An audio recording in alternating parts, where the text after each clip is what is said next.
Only facts TV के सभी दर्शकों को मेरा नमस्कार। और आज हम बात करने वाले हैं हमारे समाज के एक ऐसे कड़वे सच का जो सब जानते हैं लेकिन कर कुछ नहीं सकते। आज आपको एक ऐसे सांप के बारे में बताने जा रहे हैं जिसका वजन 1500 किलो तक था और 50 फुट तक लंबा और 4 फुट तक चौड़ाई। टाइटैनोबोआ इसका नाम कैसे हुआ? बड़े थोड़े शब्दों में, टाइटैनिक जहाज आपने सुना होगा। टाइटैनिक जो जहाज था अपने ज़माने का सबसे विशाल और भव्य जहाज था, तो उसके नाम के आधार पर ही इसका नामकरण किया गया। और बहुत बड़े वैज्ञानिकों का समूह जिन्होंने इस पे अध्ययन किया। ये पता कैसे चला कि इतना बड़ा था? क्योंकि जो अमेज़न नदी में ये पाया जाता था, और अमेज़न नदी लगभग 7000 किलोमीटर के फैलाव में फैली हुई एक नदी है जो अद्भुत जीवों से भरी हुई है। और अनेकों ऐसे जीव हैं जिनका अध्ययन भी आज तक किया ही नहीं जा सका, उन पे रिसर्च भी आज तक नहीं की जा सकी। जैसे डायनासोर, पता चला कि डायनासोर विशालकाय जीव होते थे। कैसे पता चला? क्योंकि उनकी मृत्यु के बाद कई बार वो ऐसी जगह पे मृत्यु उनकी होती थी जहाँ पे उनके जीवाश्म सुरक्षित रह पाते थे।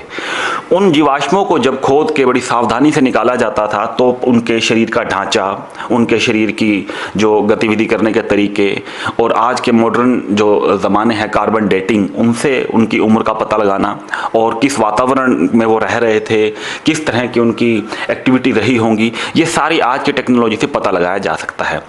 तो अगर इस जीव के ढांचे मिले हैं तो ये भी उस तरीके से जीवाश्म जो मिले हैं उससे जब अंदाज़ा लगाया तो इससे वैज्ञानिक बहुत हैरान रह गए कि इतने विशालकाय जीव भी धरती पे थे। इस सांप के बारे में बताया जा रहा है कि बड़े से बड़े विशालकाय मगरमच्छ तक को भी ये आसानी से उनको निगल सकता था, खा सकता था। और अब जो काफ़ी वक्त से इस तरह का कोई जीव नज़र नहीं आया, कहते हैं कि ये विलुप्त हो चुका है जीव। और लेकिन कुछ अफवाहों के साथ या कुछ वीडियोस ऐसी वायरल होती हैं जिसमें विशालकाय कुछ जीव दिखाए गए हैं।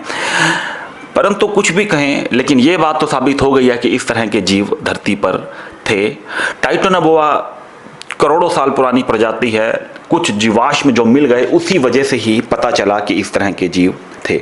और वैज्ञानिकों का यह मानना है कि उस वक्त में बहुत गर्म माहौल था। उस गर्म माहौल की वजह से जो वैज्ञानिक तथ्य बताते हैं कि इनका आकार बहुत बड़ा होता चला जा रहा था।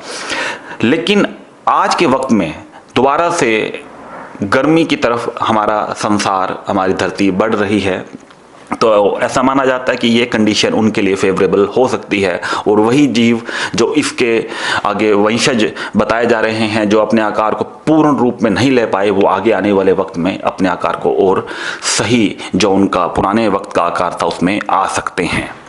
तो इस पे अभी घोर रिसर्च वैज्ञानिकों की जारी है और आने वाले वक्त में देखते हैं कि इसमें और क्या नई बातें पता चलती है। चैनल सब्सक्राइब जरूर कर लीजिएगा। कल फिर हाजिर हो जाएंगे किसी नए तथ्यों के साथ। बहुत बहुत धन्यवाद।